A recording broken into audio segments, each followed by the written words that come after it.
To make Seabass masala, we need all these ingredients. We need ginger garlic paste, little bit of coconut, chopped onions, curry leaves, chopped green chilies, also ginger and garlic with the fish, Kerala tamarind. And we take all these masala powders, the turmeric powder, red chili powder, cumin seeds, and also fenugreek seeds, and then heat them up in a pan for some time. Make sure it's not burnt at the bottom. Then add the chopped onions to it. Keep stirring it and make sure it's not burnt at the bottom. Then make it into a fine paste. Take a pan and add some coconut oil to it. Once it's heated, add some mustard seeds.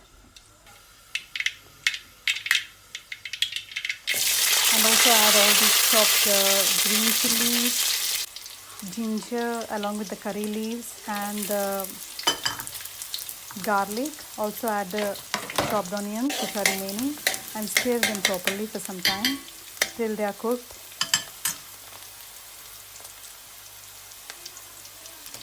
Then add the ginger garlic paste to it. Mix it evenly.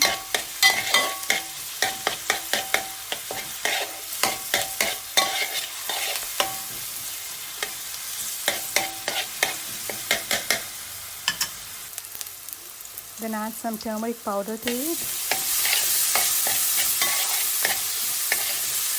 Keep stirring it.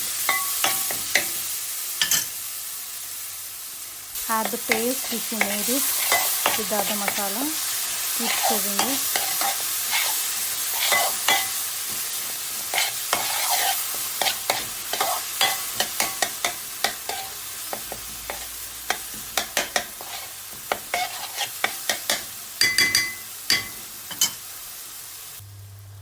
Now add the tamarind which we soaked in water. Also the rest of the paste and stir it properly.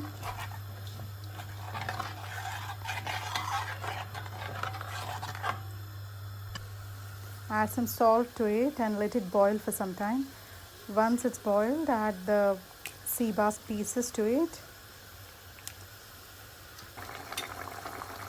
And now the curry is getting ready. It doesn't take much time for fish to get cooked. So before taking it down, add some more curry leaves to it. It gives a nice flavor to the dish. Sea bass curry is ready. You can take it in the serving bowl.